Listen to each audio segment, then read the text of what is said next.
Shalom, selamat pagi Bapak Ibu Saudara yang diberkati Tuhan. Bagaimana kabarnya hari ini? Saya yakin dan percaya kita semuanya dalam keadaan yang sehat, kita penuh sukacita dan diberkati Tuhan. Selamat datang Bapak Ibu Saudara di ibadah online Gereja GBDI Maranatha Malang. Kami sangat bersukacita sekali menyambut Bapak Ibu Saudara sekalian semuanya untuk beribadah bersama kami di hari ini. Bapak Ibu Saudara, pada hari ini kita akan bersama-sama memuji dan menyembah Tuhan dan juga akan mendapatkan berkat dari firman Tuhan yang akan dibagikan. Saya mengajak kita untuk bersatu hati, kita bersama-sama bersukacita, kita fokus memuji dan menyembah Tuhan. Jangan lupa menyiapkan Alkitab dan buku catatan untuk mencatat firman Tuhan yang akan dibagikan. Sebelum kita bersama-sama memulai ibadah hari ini, saya mengajak kita bersatu hati di dalam doa. Terima kasih Tuhan Yesus untuk penyertaan Tuhan sepanjang hari ini dalam kehidupan kami Tuhan. Kami mau memulai ibadah hari ini Tuhan, kiranya Engkau mengurapi kami dengan kuasa Roh Kudus, sehingga kami dapat memuji, menyembah Engkau, dan kami boleh mendapatkan berkat dari firman-Mu yang sebentar akan dibagikan. Terima kasih Bapa, hanya di dalam nama Tuhan Yesus Kristus kami siap memulai ibadah hari ini. Haleluya, amin. Selamat beribadah, Tuhan Yesus memberkati. Wow, puji Tuhan. Mari kita bangkit berdiri. Kita mau memuji Tuhan. Kita mau terus berjalan bersama Tuhan. Haleluya.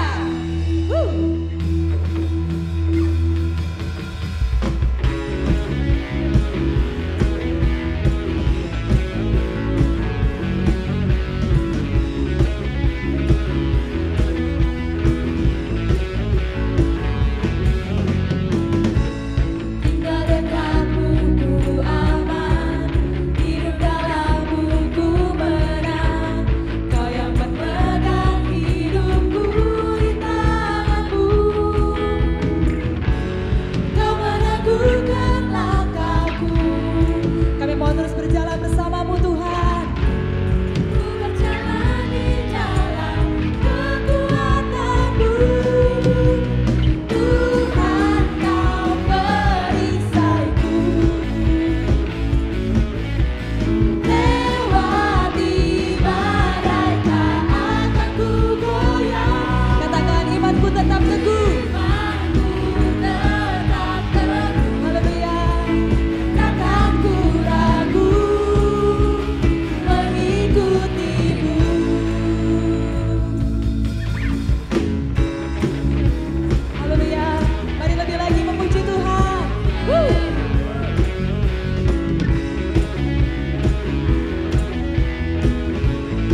Kita mau berjalan bersama dengan Tuhan. Kita mau rasakan tenang bersama dengan Tuhan. Karena hanya di dalam namanya, hanya di dalam kuasanya, kita boleh terima pemulihan. Kita boleh terima hati yang baru. Amin.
Kau sungguh baik, Yesus.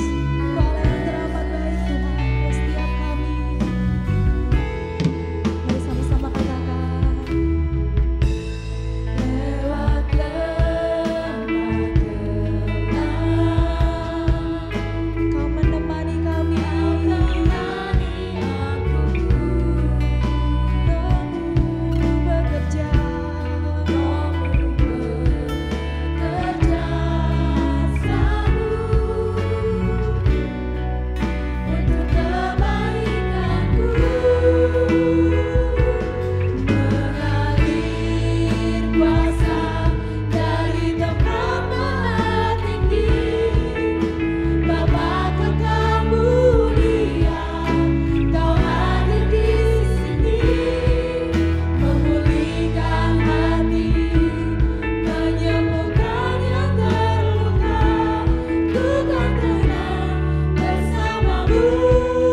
curahkan buat setiap hidup kami Yesus.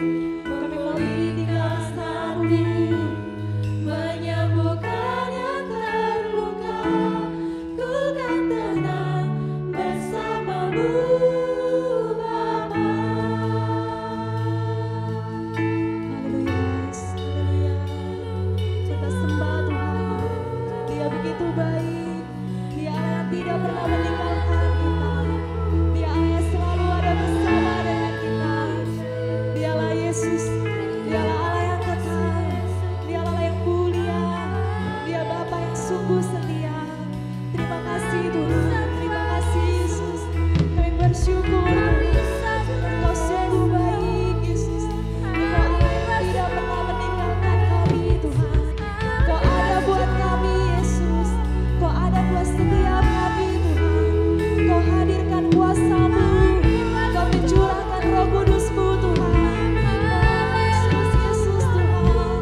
Kami mau sembah, kami mau menikmati kasih-Mu Yesus. Kami mau memuji nama-Mu Tuhan. Kami mau tinggal di dalam hadirat-Mu. Yesus Tuhan. Amin.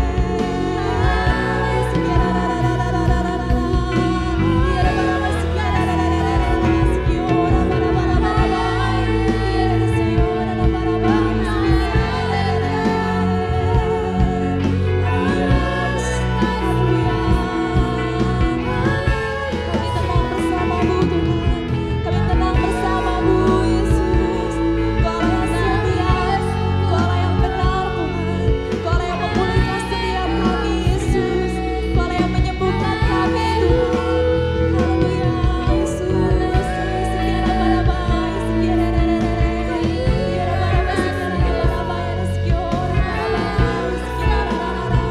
mari terus sembah Tuhan. Mari terus menikmati kasih-Nya. Dia Allah yang besar, Dia Allah yang benar, Dia Allah yang sanggup melakukan hal yang mustahil. Amin Yesus. Haleluya, haleluya Yesus. Terima kasih Tuhan. Terima kasih Yesus.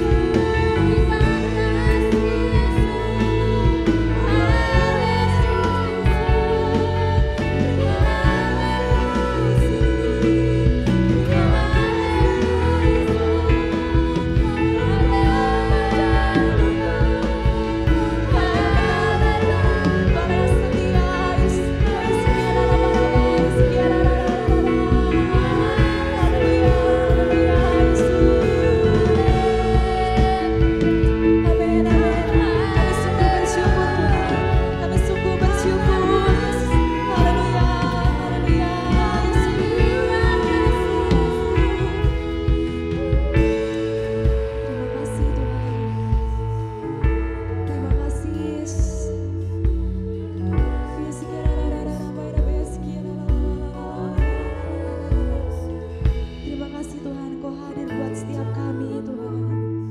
Kau selalu ada buat kami Yesus. Melewati lembah kelam, melewati hal yang gak mudah Tuhan. Kami percaya Engkau memberikan ketenangan buat setiap kami Tuhan. Roh-Mu mengalir, Roh-Mu bekerja Tuhan. Roh-Mu melingkupi setiap kami Yesus. Oh Yesus, terima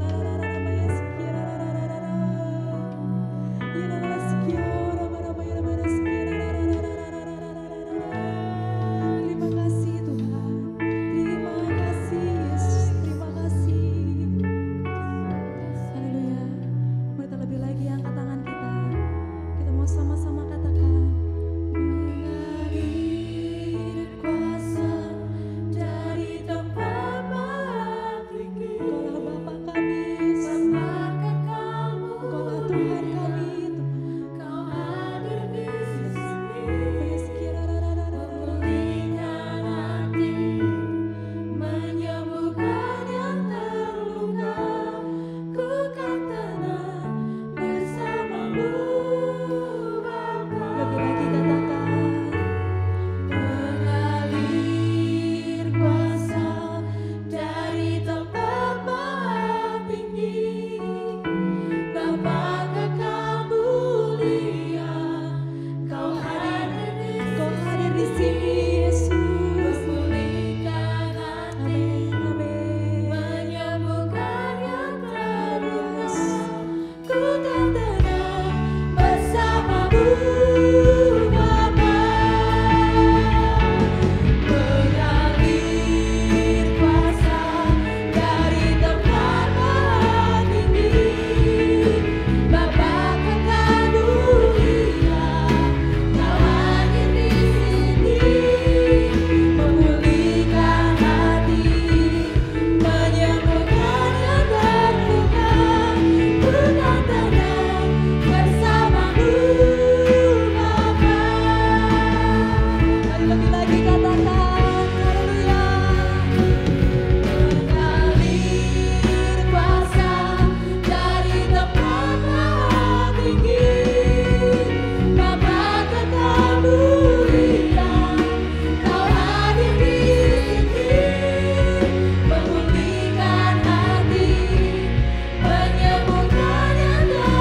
kami percaya Tuhan, ketika kami memuji, ketika kami menyembah Engkau Tuhan, kuasa-Mu hadir, kuasa-Mu tercurah melingkupi setiap kami Tuhan. Kami mau terus berjalan bersama-Mu Tuhan, melewati hari-hari kami Tuhan. Kami tahu Tuhan mungkin tidak mudah Tuhan, tapi kami percaya Engkau Allah yang setia, Engkau Allah yang tidak pernah meninggalkan setiap kami Tuhan. Engkau akan curahkan Roh Kudus-Mu setiap hari dan setiap hari Tuhan. Kami mau terus memegang Engkau, kami mau terus bersandar pada Engkau Tuhan. Terima kasih Bapa, terima kasih Allah yang baik, terima kasih Roh Kudus, Kau begitu manis, Kau begitu suci, Kau begitu mulia. Haleluya Yesus, terima kasih Tuhan, terima kasih Yesus. Sudah lagi Tuhan, kami akan dengarkan firman-Mu Bapa. Biarlah Tuhan urapi hamba-Mu, Tuhan pakai lebih heran lagi ya Tuhan, untuk membagikan berkat buat setiap kami. Jadikanlah kami punya hati yang baik, hati yang penuh dilengkapi dengan tanah yang subur, supaya kami boleh menjadi pelaku-pelaku firman Tuhan, kami menjadi berkat dimanapun kami berada. Kami percaya Engkau Allah yang turut bekerja, Engkau Allah yang turut memegang kehidupan kami. Terima kasih Bapa yang baik, terima kasih Allah Roh Kudus. Kami serahkan doa ini Bapa di dalam nama Tuhan Yesus Kristus. Semua yang percaya katakan amin. Wow, selamat berjumpa Bapak Ibu Saudara, jemaat, dan kita semua dimanapun kita berada. Saat ini kita akan mendengar firman Tuhan yang saya beri judul Hidup oleh Kuasa Kebangkitan. Hidup oleh Kuasa Kebangkitan. Saya ingin kita memulai dari satu bacaan di dalam Perjanjian Baru, yaitu di dalam surat 1 Korintus, pasalnya yang ke-15, ayatnya yang ke-20 sampai dengan 22. Demikian saya bacakan firman Tuhan ini. Tetapi yang benar ialah bahwa Kristus telah dibangkitkan dari antara orang mati sebagai yang sulung dari orang-orang yang telah meninggal. Sebab sama seperti maut telah datang karena satu orang manusia, demikian juga kebangkitan orang mati datang karena satu orang manusia. Ayat 22 ini penekanannya. Karena sama seperti semua orang mati dalam persekutuan dengan Adam, demikian pula semua orang akan dihidupkan kembali dalam persekutuan dengan Kristus. Amin. Saudara, firman Tuhan ini adalah firman Tuhan yang mau mereview kita tentang arti hidup di dalam Tuhan. Bahwa hidup saudara dan saya, hidup kita di dalam Tuhan itu punya dasar, dan dasar itu adalah dasar yang kuat. Apa itu dasar kehidupan kita? Dasar kehidupan kita adalah kematian dan kebangkitan. Kematian dan kebangkitan. Bahwa untuk kita dapat hidup seperti sekarang ini di dalam iman kepada Tuhan, maka harus terjadi dahulu kematian di dalam kehidupan rohani kita. Dan karena kita percaya sesuai dengan firman Tuhan, menyatakan bahwa kebangkitan itu ada, maka sesuai dengan percaya kita, kita mengalami kebangkitan. Dan setelah itu kita menjalani kehidupan oleh kebangkitan. Nah, apa sesungguhnya yang menjadi dasar dari kematian dan kebangkitan kita? Kita harus tahu, kita dulu adalah orang berdosa. Dan setiap orang berdosa, sebetulnya atasnya sudah tidak ada harapan. Artinya sudah tidak ada masa depan. Tidak ada lagi yang berarti. Tidak ada lagi yang mulia atas kehidupan kita sekalian. Namun karena firman Tuhan menunjukkan kepada kita tentang Yesus yang adalah Tuhan sendiri, dia turun ke dalam dunia, lahir dari rahim seorang bunda bernama Maria oleh pekerjaan Roh Kudus. Kemudian dia hidup sama seperti saudara dan saya hidup sebagai manusia. Dan oleh kehendak Tuhan, dia melayani dan melakukan perbuatan-perbuatan yang ajaib, bahkan membangkitkan orang mati, mencelikan yang buta. Itulah yang dikerjakan oleh Tuhan Yesus Kristus.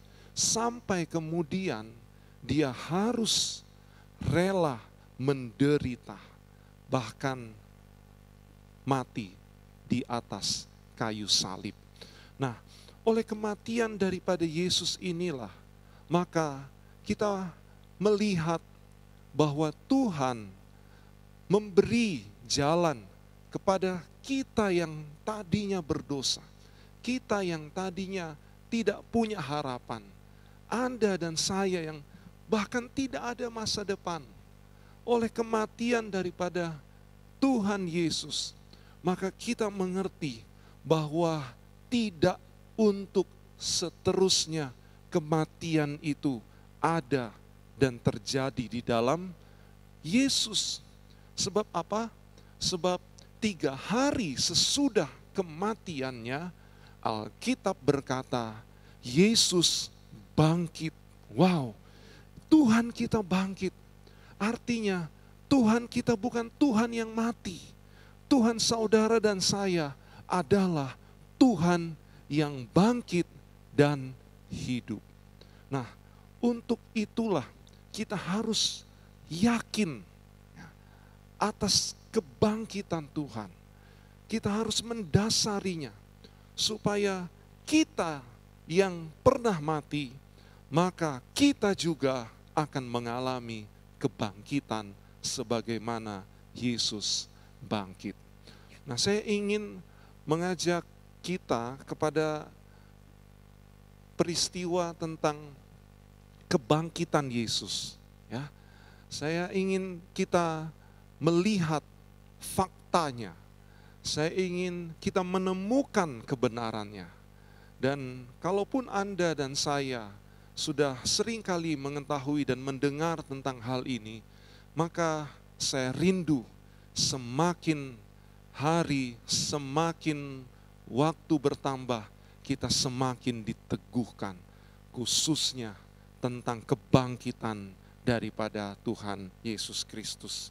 Mari kita akan lihat di dalam Injil Lukas pasalnya yang ke-24. Kisah kebangkitan itu dimulai dari ayatnya yang ke-1 sampai dengan, saya akan mengajak kita memperhatikan sampai dengan ayatnya yang ke-6a, atau kalimat pertama dari ayat 6.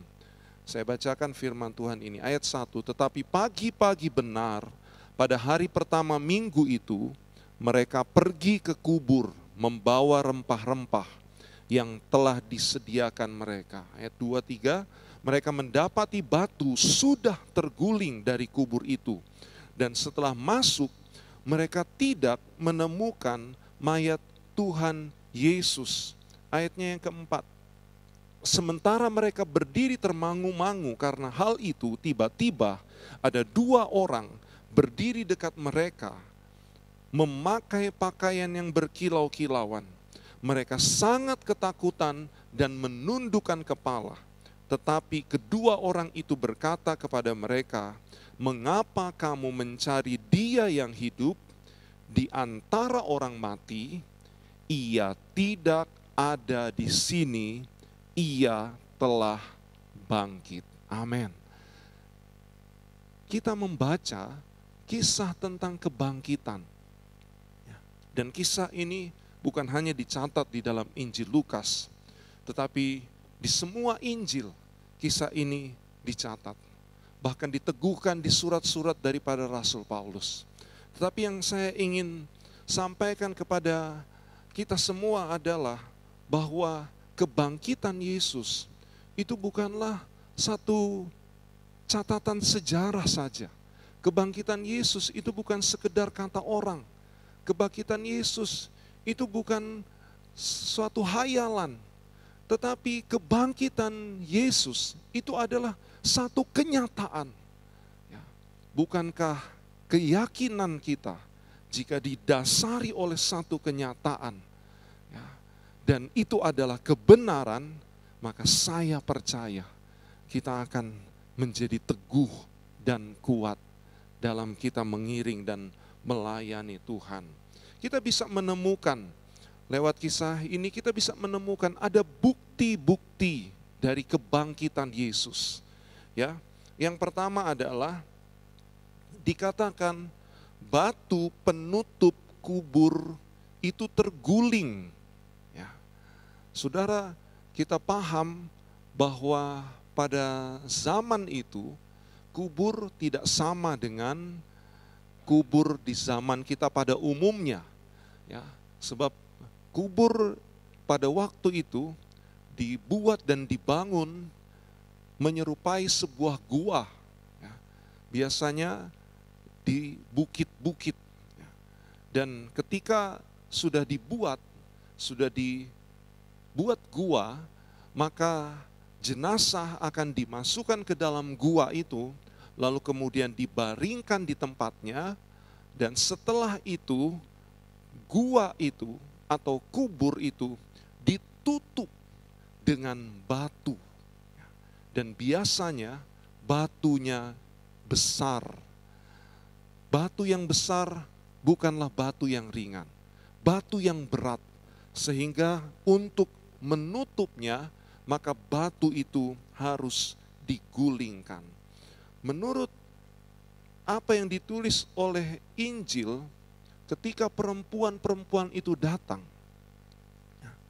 mereka sempat menyadari bahwa mereka tidak mampu untuk membuka batu yang besar itu, bahkan untuk menggulingkannya, lalu kemudian mereka masuk dan merempah-rempahi mayat daripada Yesus, seperti yang ada di dalam pikiran mereka. Tetapi sebelum mereka melakukannya, atau sebelum mereka mencoba melakukannya, ternyata mereka sudah mendapati bahwa batu yang besar itu sudah terguling. Batu itu sudah terguling dan terbukalah kubur yang tadinya pintunya tertutup oleh batu besar tersebut. Dan itu adalah bukti bahwa telah terjadi sesuatu. Sebab ketika kemudian mereka melihat ke dalam, maka mereka mengerti bahwa Yesus sudah tidak ada di sana. Itu bukti yang pertama. Saya akan sampaikan juga bukti yang berikutnya. Bahwa ketika mereka lihat, benar, kubur yang tadinya menjadi tempat di mana jenazah Yesus dibaringkan, itu sudah kosong. Ya, sudah kosong. Rupa-rupanya murid-murid Yesus yang perempuan ini, mereka terkejut, mereka takut, apalagi mereka berjumpa dengan dua orang yang dikatakan adalah malaikat Tuhan, ya, dan mereka dengar sendiri pesan yang disampaikan oleh kedua malaikat itu. Ya, mereka hanya melihat dari luar, tapi mereka tidak sempat masuk. Kemudian mereka beranjak tinggalkan tempat itu. Mereka menjumpai murid-murid Yesus yang lain dan memberi kabar tentang hal tersebut, bahwa pintu, batu yang menutup pintu daripada kubur itu telah terguling dan jenazah daripada Yesus tidak ada di dalamnya. Itu membuat murid-murid yang lain pun datang untuk melihat, benarkah kejadian seperti yang diceritakan oleh perempuan-perempuan yang telah datang lebih dahulu tersebut. Dan ternyata ketika dua orang murid itu, yaitu Petrus dan Yohanes, mereka datang, mereka masuk, dan mereka lihat bahwa ternyata hanya ada kain kafan yang telah dipakai untuk membungkus jenazah daripada Yesus, ya, yang tetap ada di tempatnya. Mereka lihat, mereka cari, tidak ada jenazah daripada Yesus. Ya, telah terjadi sesuatu. Dan kemudian kita melihat lagi ada bukti yang ketiga, di mana kebangkitan daripada Yesus ini disaksikan oleh beberapa orang, bahkan oleh banyak orang. Kita mengerti bagaimana Yesus sendiri, dia berjumpa dengan Maria Magdalena ketika hari masih gelap, hari kebangkitan. Dan Maria Magdalena sendiri menjadi saksi yang pertama kali melihat bahwa Yesus 3 hari lalu dia mati di atas kayu salib. Dia telah bangkit. Dan setelah Maria menjadi saksi yang pertama, maka kita juga mengerti ada murid-murid, ya, yang berjalan ke Emmaus. Mereka bersama-sama dengan Yesus. Pun mereka menjadi saksi dari kebangkitan Yesus yang hidup. Dilanjutkan dengan murid-murid yang lain. Bahkan kemudian Thomas pun yang tadinya tidak percaya kalau dia tidak menyentuh sendiri bekas lubang luka dari penyaliban Yesus. Namun ketika dia melihat dan berjumpa dengan Yesus, maka tanpa ragu saat itu juga dia percaya bahwa Yesus telah bangkit.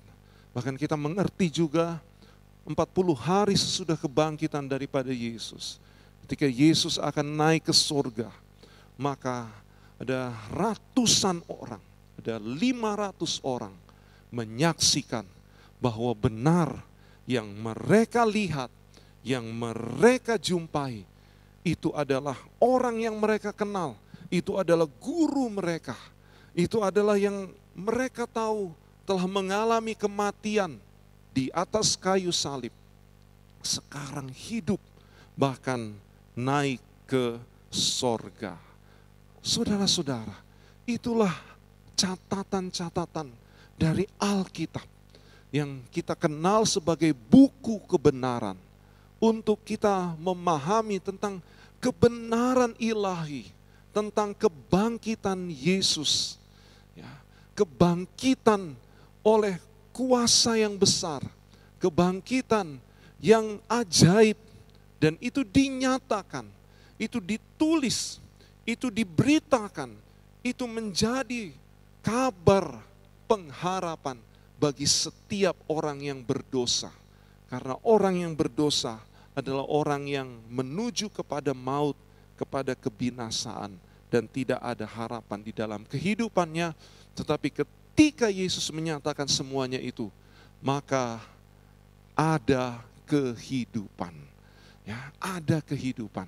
Mari kita lihat bagaimana firman Tuhan menunjukkan bahwa kebangkitan itu menjadi kebangkitan yang sama juga dapat terjadi di dalam kehidupan kita.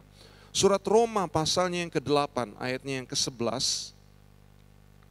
Surat Roma pasalnya yang ke-8 ayatnya yang ke-11.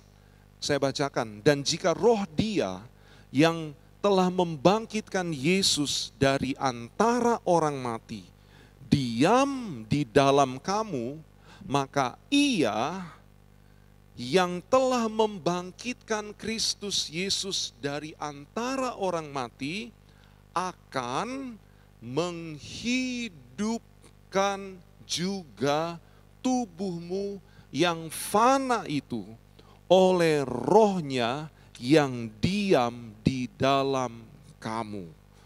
Akan menghidupkan juga tubuh Anda, tubuh saudara dan saya. Tubuh kita ini bukanlah tubuh yang kekal. Makanya disebut sebagai tubuh yang fana. Tetapi bagaimana mungkin di dalam tubuh yang tidak kekal, tubuh yang fana, tubuh yang bisa mati. Dikatakan ada kuasa yang akan menghidupkan, ada kuasa yang akan memberi kehidupan, dan itulah kehidupan yang baru di dalam Tuhan Yesus bagi setiap mereka yang menerima Yesus sebagai Tuhan dan Juru Selamat, bagi setiap kita yang percaya kepadanya sebagai Tuhan dan Juru Selamat, bahwa di dalamnya ada kehidupan. Ya, bagaimana mungkin kehidupan itu terjadi? Jawabannya ada di ayat ini. Karena ketika Yesus bangkit, lalu kemudian ketika Yesus mati, lalu kemudian dia bangkit, itu terjadi karena kuasa Roh Allah bekerja di dalamnya. Oleh kuasa Roh Allah itulah maka kebangkitan Yesus terjadi. Dan rupanya ayat ini ditulis untuk menghubungkan ya, baik kematian, baik kebangkitan, maupun kehidupan Yesus itu dengan kematian saudara, dengan kebangkitan saudara, dan juga dengan kehidupan saudara. Hidup oleh kuasa Roh Kudus. Hidup dengan kuasa Roh Kudus. Hidup dengan kuasa yang sama yang telah membangkitkan Yesus, yaitu hidup dengan kuasa kebangkitan. Wow, inilah janji Tuhan bagi saudara dan saya. Ya, mungkin seringkali kita merasa bahwa hidup ini telah membuat Anda menjadi lelah, ya, Anda menjadi capek. Dan mungkin ada di antara saudara yang telah mulai kehilangan pengharapan, mulai merasa banyak hal menjadi tidak berarti lagi di dalam kehidupan ini. Mungkin keluarga saudara kehilangan harapan, kehilangan masa depan. Mungkin usaha dan pekerjaan Anda juga oleh karena krisis yang terjadi, mulai kehilangan harapan. Ya, mungkin modal telah saudara pakai dan habiskan. Mungkin saudara tidak lagi dapat mencapai target-target yang seharusnya akan menguntungkan saudara. Paling tidak itu akan membuat saudara tetap menjalankan bisnis Anda. Ya, mungkin saudara merasa kehilangan harapan bahkan dengan anak-anakmu, ya, dengan apa yang ada padamu. Ya, saya percaya dan saya yakin bahwa di dalam Tuhan tidak ada yang namanya kehilangan pengharapan. Bolehlah terkadang Tuhan izinkan sejenak kita mengalaminya. Anda mengalaminya, terjadi di dalam kehidupan Anda. Ya, Tuhan izinkan itu. Ya, sekian waktu untuk kita menyadari betapa hidup kita adalah hidup yang fana sesuai dengan tubuh kita. Ya, tubuh kita fana, maka hidup kita fana.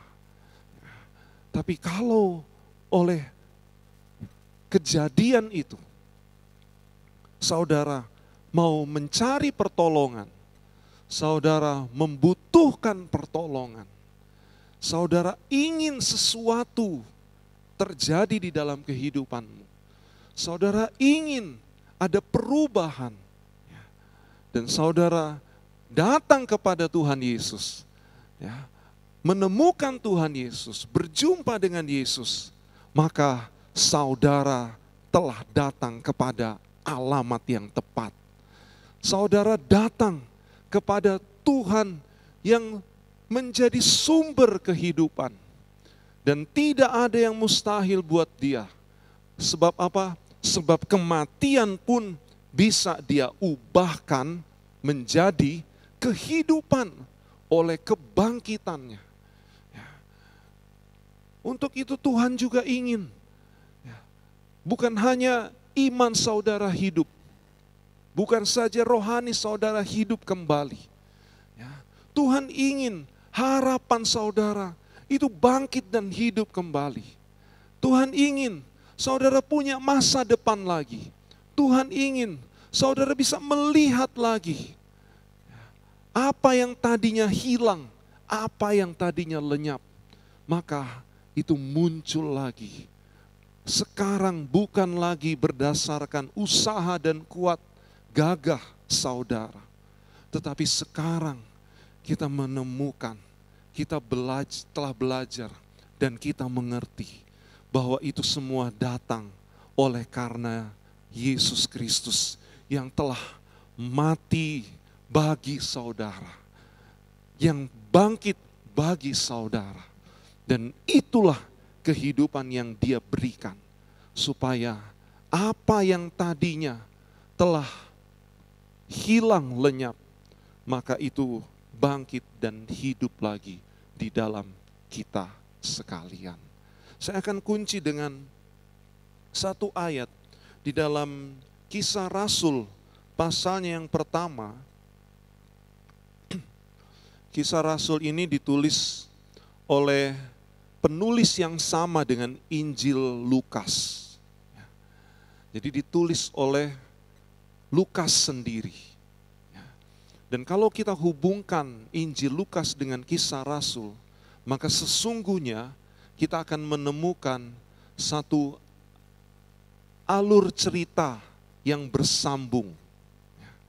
Tapi sesungguhnya juga kita akan menemukan bagaimana kaitan tentang kematian dan kebangkitan Yesus dengan apa yang terjadi yang ditulis di dalam Kisah Rasul.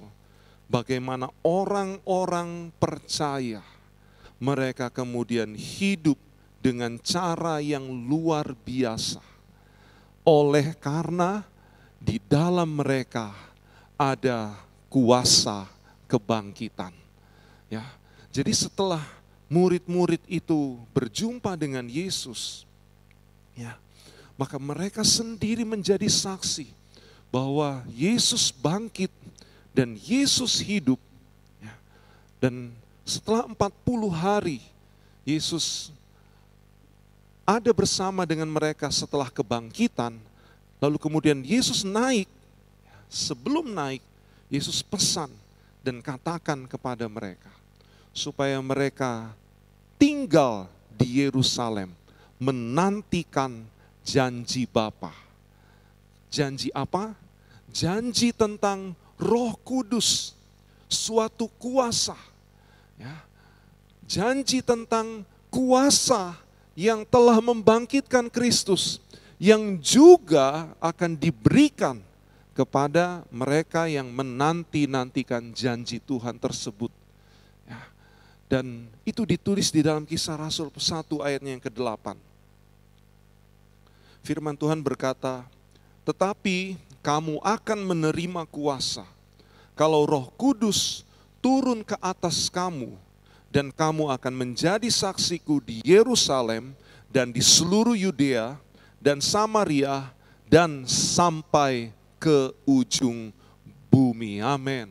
Ya, ini ayat yang menjadi kunci dari pesan Yesus kepada murid-muridnya sebelum dia naik ke surga, bahwa hai, kamu akan menerima kuasa. Kuasa ini dalam bahasa aslinya itu disebut dunamis. Ya. Mirip dengan dinamis. Ya. Dinamis itu artinya adalah bergerak. Ya. Lawan dari dinamis itu statis. Ya. Statis itu diam. Bapak Ibu sekalian. Dan Tuhan berkata, kita akan menerima kuasa. Kita akan menerima kuasa yang akan membuat Anda dan saya bergerak. Ciri daripada kehidupan itu adalah bergerak. Ya, ciri dari kehidupan itu bergerak. Ya. Tetapi kalau tidak ada ciri ini, maka itu dianggap mati. Banyak orang ketika hari-hari ini pengharapannya statis, masa depannya statis, semangatnya statis. Walaupun mereka masih hidup, masih bernafas, ya, masih berjalan, masih melakukan kegiatannya sehari-hari, rutinitasnya, ya. Walaupun mereka kelihatannya menjalani hidup, tapi siapa yang menyangka kalau ternyata secara rohani mereka telah mati? Ya, sebab sudah tidak ada harapan lagi. Mereka nggak punya pengharapan, nggak punya semangat. Ya, tidak ada gelora api di dalam kehidupannya. Ya, tidak ada usaha, tidak ada kekuatan. Mereka telah menjadi lemah dan tidak berdaya. Itulah orang-orang yang sebetulnya perlu kuasa yang dijanjikan oleh Tuhan. Kuasa dari tempat maha tinggi. Kuasa yang sama yang membangkitkan Kristus. Ya, dan itu disediakan juga untuk membangkitkan mereka yang mati pengharapannya, semangatnya, masa depannya, mereka dapat dibangkitkan. Sekali lagi, kamu akan menerima kuasa kalau Roh Kudus turun ke atas kamu dan kamu akan menjadi saksiku. Ya. Kita akan menjadi orang yang mengikuti kehendak Tuhan. Kita tidak lagi mengikuti kehendak diri kita sendiri. Kita tidak lagi mementingkan diri kita sendiri. Kita percaya kalau kita mengikuti kehendak Tuhan, maka hidup kita akan menjadi berkat bagi lebih banyak orang, lebih sekedar atas kehidupan kita. Kalau kita mengikuti kehendak Tuhan, maka kita yang tadinya tidak mampu, kita akan dimampukan. Saudara harus berkata amin. Kita yang tadinya tidak cakap, maka saudara akan cakap melakukan bahkan segala perkara. Karena firman Tuhan berkata apa? Karena Dia yang memberi kekuatan kepada kita sekalian. Jadi saya percaya kematian dan kebangkitan Yesus itu bukan sekedar kisah pelengkap ya, dari kemenangan Yesus. Tetapi apa yang terjadi 2000 tahun yang lalu, gemanya masih ada sampai sekarang. Bahkan bukan saja gemanya, tapi kuasanya, powernya itu masih ada sampai sekarang. Ada di dalam kehidupan orang percaya. Ada di dalam gereja. Ada di dalam ibadah-ibadah kita. Ya, ada di dalam pelayanan-pelayanan kita. Ada bersama-sama dengan kita. Untuk kita hidup dan hidup kita untuk kemuliaan Tuhan, jadi berkat buat orang lain, karena kita telah dilengkapi, karena di dalam kita ada kuasa, dan kuasa itu adalah kuasa kebangkitan, sehingga kita bisa hidup untuk memuliakan Tuhan dan jadi berkat bagi sesama. Peganglah firman Tuhan ini, hiduplah di dalam kuasa kebangkitannya.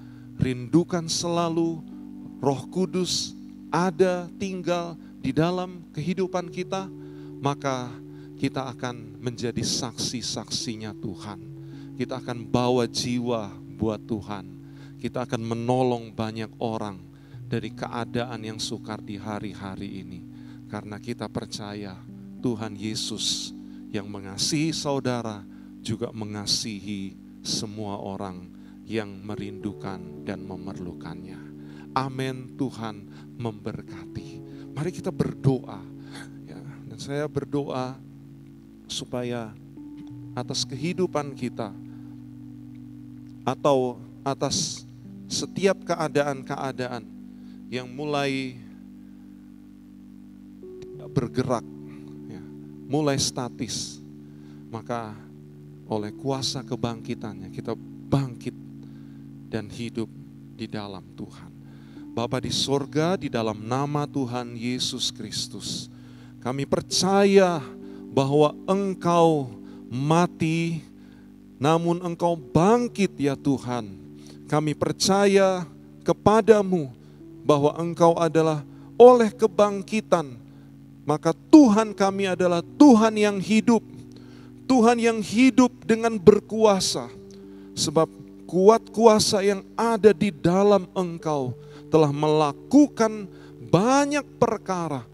Perkara-perkara yang besar, perkara-perkara yang ajaib, perkara-perkara yang mustahil pun tidak mustahil bagimu untuk Engkau nyatakan bagi kehidupan kami semua. Untuk itu kami berdoa, kami rindu menjadi seperti firman-Mu ya Tuhan. Kami rindu kuasa kebangkitan itu benar-benar terjadi di dalam setiap kehidupan anak-anak-Mu. Terlebih kalau ada di antara mereka yang sementara menyaksikan siaran ini, mereka sedang diperhadapkan dengan kegelapan. Mereka sedang diperhadapkan dengan masa depan yang gelap. Mereka sedang diperhadapkan dengan keputusasaan. Mereka diperhadapkan dengan semangat yang padam. Kami berdoa di dalam nama Tuhan Yesus Kristus. Tuhan sendiri yang menjamah. Bahkan Tuhan hadir di dalam setiap kehidupan mereka.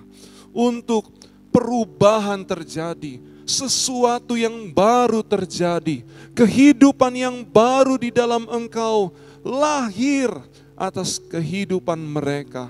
Dan mereka boleh menerima kuasa yang membangkitkan, kuasa yang menghidupkan, kuasa Roh Kudus, kuasa yang sama yang telah membangkitkan Kristus dari antara orang mati. Sehingga ketika kehidupan anak-anak-Mu boleh bangkit, maka segala hal yang Engkau janjikan itu akan digenapi di dalam kehidupan orang-orang percaya. Mereka akan menemukan jalan-jalan yang baru. Mereka akan menemukan masa depan yang baru di dalam Engkau. Mereka akan melihat lagi pintu-pintu terbuka. Mereka akan merasakan lagi semangat yang baru di dalam Engkau. Api membakar lagi kehidupan mereka.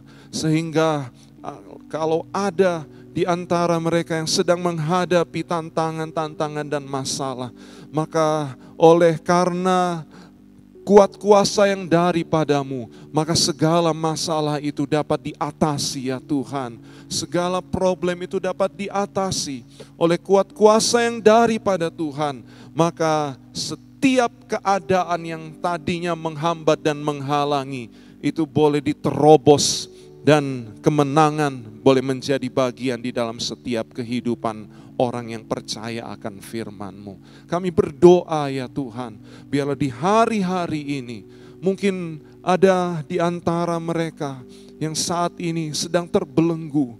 Ada di antara mereka yang membutuhkan pertolongan. Kami berdoa di dalam nama Yesus, biarlah tangan-Mu yang akan terulur ya Tuhan. Bahkan yang sakit pun Engkau akan sembuhkan. Dan mereka yang sedang menghadapi permasalahan, mereka boleh mendapat terang yang daripada-Mu. Dan kami percaya setiap orang yang telah hidup di dalam Engkau, yang telah menerima Engkau sebagai Tuhan dan Juru Selamat, maka atas kehidupannya Engkau tidak akan biarkan berjalan sendiri. Engkau akan ada selalu. Engkau akan bersama-sama. Bahkan Engkau akan berjalan di depannya. Engkau akan tunjukkan jalan-jalan-Mu. Dan kami percaya ya Tuhan, setiap kehidupan yang dituntun oleh Engkau, itu akan membawa kepada masa depan yang terbaik yang Tuhan sediakan. Tanamkan firman-Mu di dalam setiap hati kami. Dan kami boleh kuat dan teguh untuk hidup di dalam firman Tuhan. Nama-Mu dipermuliakan. Ini doa kami ya Bapa, di dalam nama Tuhan Yesus Kristus. Kami alaskan semuanya. Haleluya, haleluya, amin. Tuhan memberkati. Tuhan Ya, selamat pagi Bapak, Ibu, Saudara-saudara yang dikasihi dalam Tuhan. Pagi hari ini Tuhan memberi kita kesempatan untuk memberi. Dan pada pagi saat ini juga kita akan mau dengar firman persembahan. Ya, saya akan berikan satu judul firman persembahan pada pagi hari ini. Lebih berbahagia memberi daripada menerima. Kita baca di dalam kitab Kisah Para Rasul pasal yang 20 ayat yang ke-35. Di situ dikatakan bahwa dalam segala sesuatu telah kuberikan contoh kepada kamu, bahwa dengan bekerja demikian kita harus membantu orang-orang yang lemah dan harus mengingat perkataan Tuhan Yesus. Sebab Ia sendiri telah mengatakan adalah lebih berbahagia memberi daripada menerima. Ya, apa betul saudara-saudara, lebih berbahagia memberi daripada menerima? Apa bukan sebaliknya? Karena ketika kita memberi, berarti kita kehilangan sesuatu. Sedangkan jika kita menerima, berarti kita mendapat sesuatu. Nah, kalau begitu saudara-saudaraku, mana yang bisa membuat bahagia? Menerima yang berarti mendapatkan sesuatu yang baik dan berharga, atau memberi yang berarti kehilangan sesuatu yang baik dan berharga. Bapak, Ibu, Saudara-saudara, menurut konsep dunia pasti lebih berbahagia menerima. Nah, firman Tuhan yang kita sudah baca tadi, di situ dikatakan, tetapi firman Tuhan mengatakan justru lebih berbahagia memberi daripada menerima. Mengapa, saudara-saudara? Nah, di sini kita akan lihat, bukankah kalimat itu terdengar kurang masuk akal? Bagaimanapun ketika kita atau kamu memberi, kamu akan mengurangi apa yang kamu miliki. Entah itu berupa benda fisik atau uang ataupun tenaga kita, Bapak, Ibu, Saudara-saudara. Ya, bukankah jauh lebih baik jika kita menerima daripada memberi, Bapak, Ibu, Saudara-saudara? Siapa yang tidak suka menerima sesuatu seperti hadiah, ya, perhatian, atau menerima sesuatu barang dari orang yang suka memberi? Nah, secara logis, ketika kita memberi milik kita kepada orang lain, apakah itu uang atau barang, maka jumlahnya akan berkurang. Sebaliknya, Bapak, Ibu, Saudara-saudara, jika kita menerima, tentunya bertambah. Ya, Bapak, Ibu, Saudara-saudara, mari. Lalu mengapa Yesus berkata, adalah lebih berbahagia memberi daripada menerima? Apakah Dia mau menjadikan para pengikut kita sebagai orang-orang Kristen, sebagai anak-anak Tuhan, sebagai orang-orang yang berkekurangan? Ya tentu tidak, saudara. Ini ada salah satu contoh ketika saudara ada dalam satu peristiwa di mana pelipat gandaan 5 roti dan 2 ikan. Ini membuktikan bahwa semakin diberi atau dibagikan kepada orang lain, bukannya berkurang atau habis, Bapak, Ibu, Saudara-saudara. Malahan sebaliknya, bermultiplikasi sehingga berkelebihan, bahkan menyisakan 12 bakul. Jadi Bapak, Ibu, Saudara-saudara, firman persembahan ini kita ambil satu kesimpulan. Yang dimaksud dari firman Tuhan ini lebih berbahagia memberi daripada menerima. Artinya Kita diajarkan Tuhan untuk berharap penuh kepada Tuhan dengan memakai iman percaya kita kepada Tuhan Yesus Kristus tentunya. Di mana Tuhan akan menyatakan dengan cara-caranya yang tak terduga, berkat-berkat itu yang mengalir atas kehidupan kita, yang disebut itu mujizat. Pernahkah saudara mengalami seperti itu? Yang walaupun Bapak Ibu Saudara-saudara, kita seringkali memberi, kita juga berkekurangan, kehidupan kita sehari-hari berkekurangan. Tetapi karena sifat kita suka memberi, Bapak Ibu Saudara-saudara, itu sebabnya kita jangan ragu-ragu memberi, terutama bagi pekerjaan Tuhan. Kiranya Tuhan memberkati saudara dan saya pada pagi hari lewat firman persembahan pagi hari ini. Ya, kita akan merenungkan dan kita akan mencoba mempraktekkan hal-hal seperti ini. Tuhan memberkati, kita akan berdoa untuk persembahan yang saudara akan beri. Bapa di surga, terima kasih untuk firman persembahan pada pagi hari ini, di mana menerangkan bagaimana kami harus memberi walaupun kami berkekurangan. Tetapi Tuhan mengajar kami untuk berpasrah, untuk berharap penuh kepada Tuhan dan percaya kepada Tuhan agar iman kami bekerja ya Tuhan. Terima kasih Tuhan, Engkau memberkati umat-Mu, Engkau memberkati sidang jemaat GPD Maranatha yang ada di tempat ini Tuhan. Dimanapun mereka berada, dalam pekerjaan mereka masing-masing, dalam dunia usaha mereka, apapun yang mereka lakukan, Tuhan berikan mereka berhasil. Terima kasih Tuhan, saat ini kami akan memberi, biarlah Tuhan memberkati semuanya. Terima kasih Tuhan, ini doa kami sudah berdoa dan mengucap syukur di dalam nama Tuhan kami Yesus Kristus. Haleluya. Amin. Tuhan Yesus memberkati. Ya, puji Tuhan. Bapak Ibu Saudara, kembali kita tundukkan kepala, kita akhiri ibadah online pada pagi hari ini. Oleh kemurahan Tuhan kami jemaat sebentar akan mengakhiri ibadah. Terima kasih buat ibadah pada pagi hari ini, lewat kebenaran firman Tuhan kami dikuatkan. Roh Kudus senantiasa ada di dalam hati kami. Terima kasih. Oleh sebab itu kami sangat bersyukur dapat mendengar dan melakukan kebenaran firman Tuhan. Terima kasih Yesus, Tuhan menjagai hati kami, perilaku kami agar selalu berkenan di hadapan Engkau.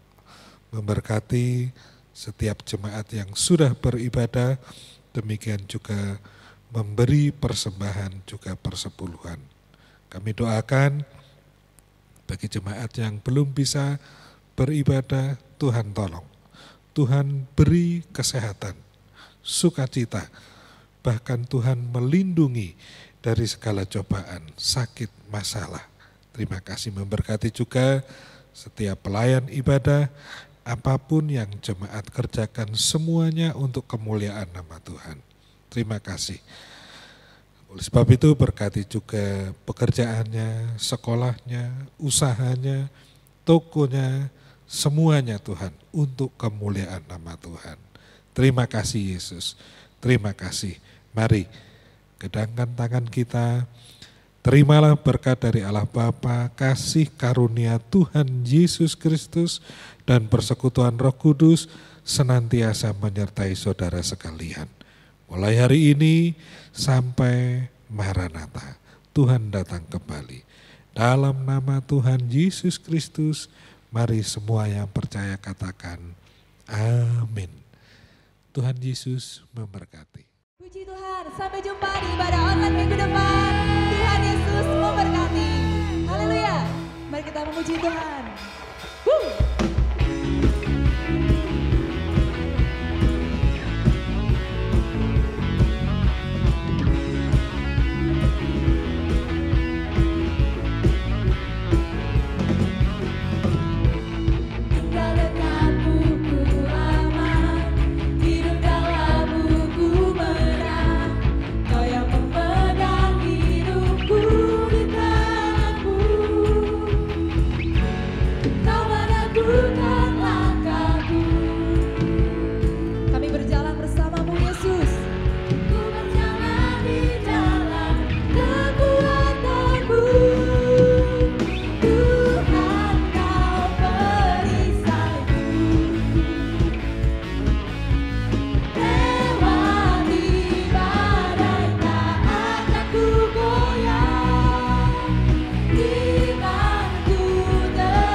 Haleluya, puji Tuhan, kita baru saja mengikuti ibadah online Gereja GPDI Maranatha Malang. Luar biasa sekali ya Bapak Ibu, sukacita dan juga atmosfer rohani yang ada pada hari ini di tengah-tengah kita dan keluarga kita. Bapak Ibu Saudara, saya percaya kita semua diberkati dengan luar biasa hari ini. Maka dari itu saya mengajak Bapak Ibu Saudara juga untuk dapat membagikan berkat ini dengan cara share ke semua sosial media yang Bapak Ibu Saudara miliki. Sehingga mereka juga boleh diberkati dengan ibadah online melalui channel YouTube dan Facebook Gereja GPDI Maranatha Malang. Terima kasih Bapak Ibu Saudara, selamat hari Minggu, sampai jumpa di ibadah berikutnya. Tuhan Yesus memberkati.